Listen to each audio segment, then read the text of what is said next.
All right, man. Peace. You know, some of these stories are just amazing to me. These dudes with the Boston Celtics, man, they they're something else.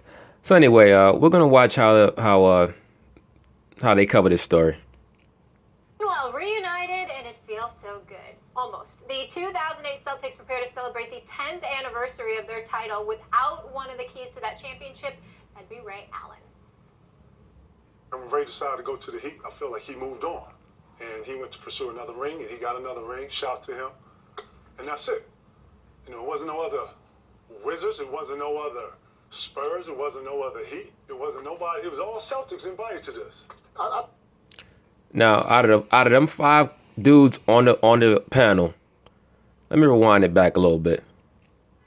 Would have even took it better if he has just To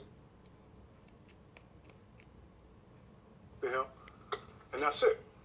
You know, it wasn't no other Wizards. It wasn't no other Spurs. It wasn't no other Heat. It wasn't nobody. It was all Celtics invited to. Yeah, right. He said it was all Celtics invited to this. None of these niggas ended their career with the Celtics. None of them. Every last one of these dudes moved on from the Celtics. But they want to get on Ray Allen for moving on from the Celtics. The real reason why they upset with Ray Allen was because they didn't like him when he was there. All right? So they tried to use him leaving as an excuse through Rondo starting this reunion for the 2008 Celtics. They used this reunion as a method to try to play Ray Allen. And Ray Allen, you know, he comes off to me, I don't know him, but he comes off to me as a very insular and mature type of dude. He probably don't give two shits about this. All right. He seems like a guy who's more into his family and whatever he's doing in his personal life. Like, to me, these guys, they come off like five bitches, to be honest with you. These are five grown ass men trying to talk about how Ray Allen is not invited because he left the team. I doubt if he would have came even if you invited him. Just looking at his personality. And you could tell they probably didn't get along with him while he was there. I think I would have even took it better if he has just talked to us about it. I don't know how his relationship was with Doc. It was kind of souring at the time because Avery was getting more minutes, and so I can understand all that. But I just felt like we should have had a conversation. If Ray want to make amends with anybody up here or whatever the case, I think it's on him to reach out and say, hey, P, I handled this wrong, man. We better than this. Hey, Ticket, I handled this wrong. Hey, B. Why would he reach out to you, man? You're nobody. All you are is a guy who set picks for the Celtics and for the Oklahoma City Thunder. Like, come on, bro. Give me a break. Ray Allen is a first ballot Hall of Famer. All right. He make decisions for his family. He don't make decisions for y'all. Y'all got to get over that, man. Give me a break.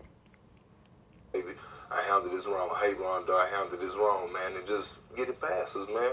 We won games together, man. We did a lot of things. Together. These guys, they take that basketball stuff like a religion. You know, you're supposed to come in there, you know, play as hard as you can, but you make your money and you move on. That's life. That's how life go. Stephen A., I need you to break this down for us, because are the guys being sensitive here, or are their issues legit? What's going? No, they being five bitches. All right, that's what they being. And I say that with all due respect, but they acting like five bitches. Well, it's a very hard thing for me to discuss because here's the deal. Those guys, Paul Pierce, Ray Allen, Rondo, Kendrick Perkins, some of the best guys you'll ever meet, believe it or not. Especially KG. I love me some KG because he's as real as it gets. They are being a bit too sensitive, but they have every right to be that way. Well, you would say that because you're sensitive. And it's very, very simple as to why that is. Paul Pierce said it best. Because Ray Allen left and never even had a conversation with them. He played with them for years. And Ray Allen is class personified in most people's eyes. You talk to the man, you sit down, you rap with him the whole bit. He's as classy as they get. He and Rondo have personal issues with one another that's none of anybody's business. And I'll never discuss that. But that's off the court stuff, more so than it's on the court stuff, which is why you saw Rondo conspicuously silent yesterday. With Paul Pierce, Kendrick Perkins, and KG, that's strictly about basketball and Ray Allen electing to leave and not even having a conversation with them. So they get him back. They mad that he didn't have a conversation with them. So they choose to get him back by staging this phony reunion and getting on TV and bitching about him, as opposed to being men and calling him up and saying, yo, brother, I don't like what you did, and here's why I don't like it. I still have love for you. Let's move forward. There's bigger fish to fry. We all 40 years old. Let's move. Let's not worry about it. How's the family doing? Instead, they get on TV like 5 bitches. Come on, man. Now with Kendrick Perkins and Paul Pierce, I think their situation is a bit different than KG's. Because with Paul Pierce and Kendrick Perkins, I truly believe that if Ray Allen had gone up to them man-to-man, face-to-face, and had a conversation with them about where his heart lied and what he wanted to do, they would have understood.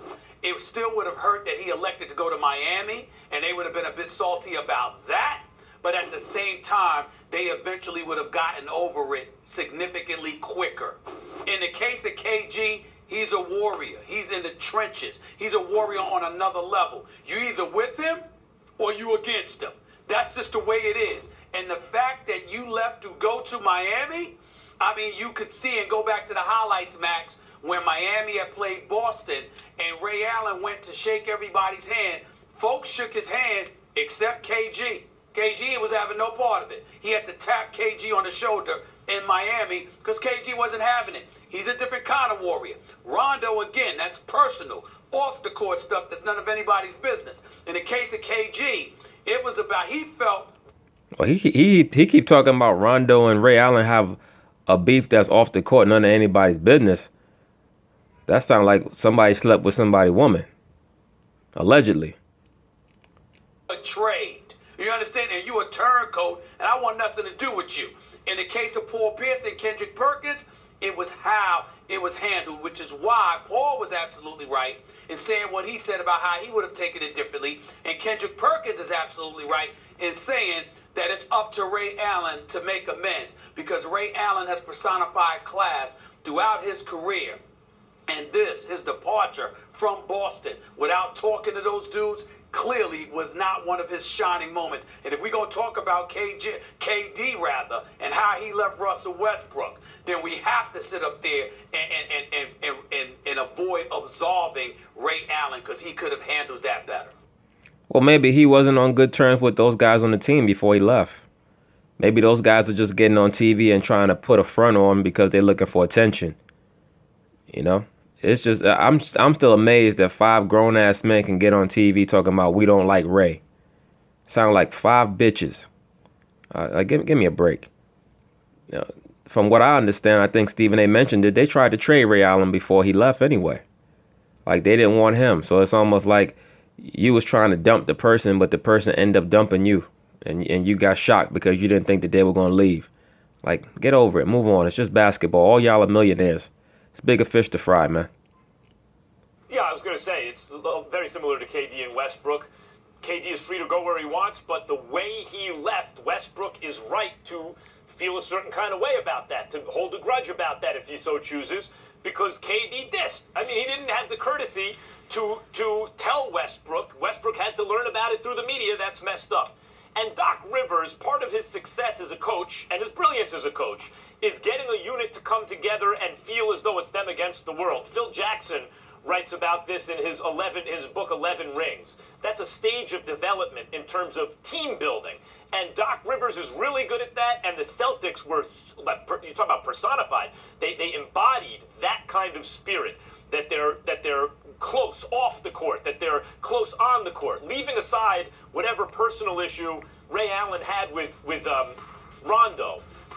It's not that I say that they're at fault, Stephen A., for holding a grudge against Ray Allen. People hold grudges, and that's their right to do so. Here's the problem. It's a 10th anniversary reunion tour of a championship team. I don't care what Ray Allen did. You can't pretend he wasn't on the team because of something he did after the fact. Exactly. That's what makes them bitches. Plus, they act like they had a dynasty or something. Like, it's like, dude, y'all won 1 championship, and y'all choked away the second against Kobe in 2010. Like, give me a break.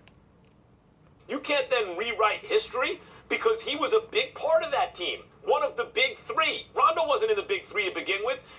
I mean, you know, he was an excellent young up-and-coming player, but the big three were obviously Paul Pierce, KG, and Ray Allen. And no Ray Allen, no championship.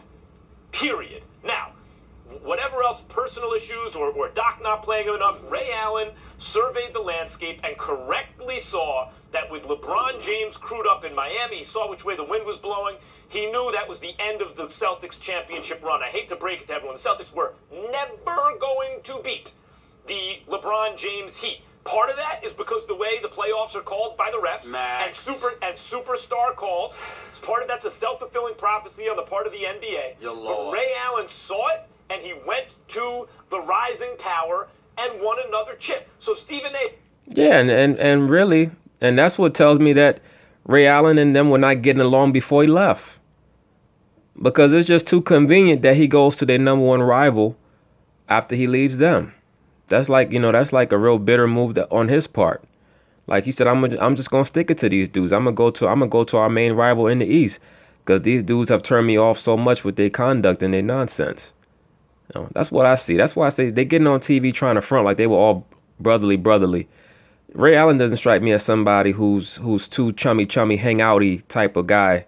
Anyway, he seems like the type of guy who just go home to his woman and read the New York Stock, read the Wall Street Journal or some shit, Guys could feel however they want about it. They have every right. But to say he's not invited to a 10th anniversary is ridiculous. They really don't have the right to do that because that's denying what actually happened. He's a big part of their success. I will never, ever question your intellect, the fact that you know sports and that you follow it. I have serious doubts as to whether or not you've ever competed because I cannot believe that you could sit there with a straight face and not fully embrace and understand where they're coming from. Don't just look at the fact that Ray Allen departed for Miami. Think about the fact that just a month earlier, the man was on the Boston Celtics. They were up 3-2 on LeBron and Miami. And LeBron had to go to Boston and drop 45 and 15, not just to save Miami's season, but his legacy because a championship had eluded him and evaded him. In other words, hold on, I'm coming to you. His championship had alluded to him.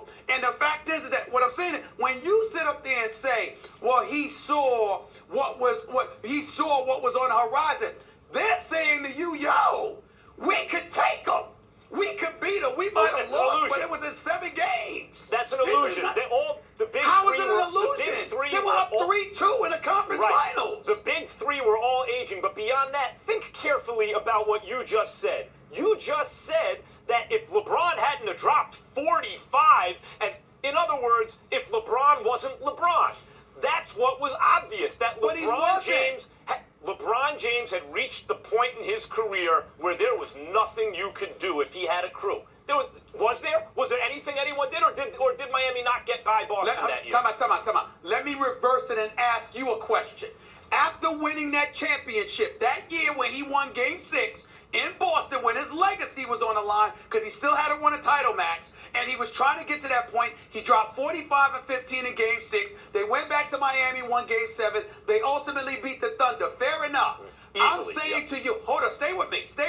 If you remember, they won the title that year when Mike Miller dropped 7 threes in that Game 5 closeout game. But Mike Miller barely could stand up straight. His health was severely compromised. They needed a veteran three-point shooter. So if you're Boston, you're saying if they don't have Mike Miller and we keep Ray Allen, we got a shot to take him. You trying to tell me that?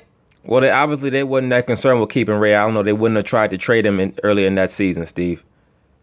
All right? You talking about why they mad at Ray Allen. Somebody tried to trade me. The loyalty already been broken. So that's where the disconnect comes between the comparison of Ray Allen and KD. OKC didn't try to trade KD. Boston tried to trade Ray Allen. They were done with him.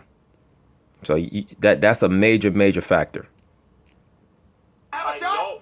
Stephen Are you trying to say they didn't have a shot? No, they they didn't have a shot. Not really. Not reality. It was an illusion. You shouldn't even be allowed to talk basketball. No, Max is right. There's a big difference between going 7 games when your core of players is 28, 29 years old and going 7 games when your core is 35, right?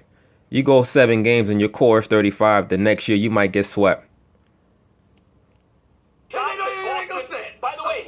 By the way, history shows you the shot that Boston thought they had at that point was the same shot that the Knicks or the Pacers or any Eastern Conference power had against the Bulls. That's not true. When the Bulls started winning championships, it was over. When the Bulls started winning championships, Patrick Ewing and them wasn't able to take them to a 7th game. Boston was up. That's a lie. Patrick Ewing took the Knicks to 7 games against Michael Jordan in 1992. So you don't know what the hell you're talking about.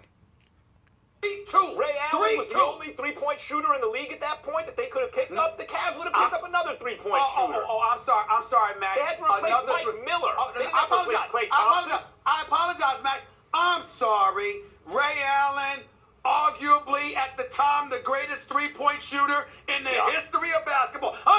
You can just go out and get somebody else that's going to show up. No, you weren't replacing Ray Allen, Stephen A. It's all right. Stephen A. It's okay. You weren't replacing Ray Allen. You were replacing I didn't say you Mike were replacing Miller. And you I could didn't say find you were replacing replacements him. for Those Mike are Miller your that weren't words. Ray Allen. Those are your words. All You right. are the one that said replacing Ray Allen. I did not say that. No. I'm saying to you, you don't have Ray Allen. You don't have Ray Allen. But you didn't need Ray Allen. You could take another Mike Miller type. You just said they needed to replace Mike Miller. They could have done that without Ray Allen. And you can count. You can count on dudes to shoot Game 7. You can count dudes to show up in the NBA Finals. All that is hypothetical. What we do know is that no matter how he left, that it is messed up, and they have every right to feel that way. Just as Westbrook has every right to feel how he does about KD. The bottom line is, if you make a reunion, lost your basketball card. If you lost your I don't know, Stephen A. Where did you get your basketball card? Stephen A. like to make people think he played the game or something. Like, dude, you never played in the NBA. All right, you went to a Division III school. You was a scrub, and now you're a sports writer. That's it. It's not that big a deal. Ray Allen left. He didn't want to be with them anymore. He probably wasn't close to any of them guys on the team. They try to front like he was close with them, but he probably wasn't.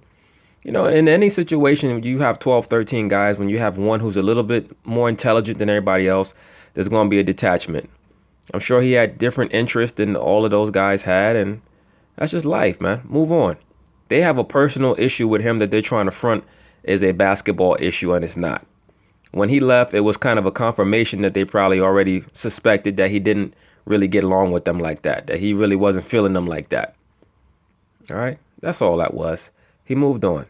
Right? They need to move on. If you make a reunion after 10 years, you cannot. My basketball card's not for you. Your basketball card is gone. All right. Take yours. Gone. Enough. We It's gotta gone. go. By the way, you know I love subliminals. Ray Allen just posting a picture here on Facebook where Rondo's guarding him, and he wrote the power to push limits. So I don't know if it's a little cryptic. By the way, Molly. Yes. By the way, Molly. Yes. That second title LeBron won. Who hit that shot in Game 6 to seal it? That's what they signed him for, you stuttering ass Negro. They signed him to make those type of big shots. That's why they signed him. With that series of pushing in overtime, who did that? That was Ray Allen. Jesus, Anybody can do that. According to Max, anybody can do that. Anybody can do that. But Mike Miller hit 7 of them One of the in the clock is previous up. All right, game. we're going to break. Roll the break. Enough of you two. Sorry, guys. Basketball card. LeBron James is playing. Well, that's it on that. But that's the point, you know. It was just strange to me to see 5 grown men sitting there talking about another man and looking for attention. Or we having a 10-year reunion over one championship. Like, get out of here with that bullshit, man. But anyway, peace.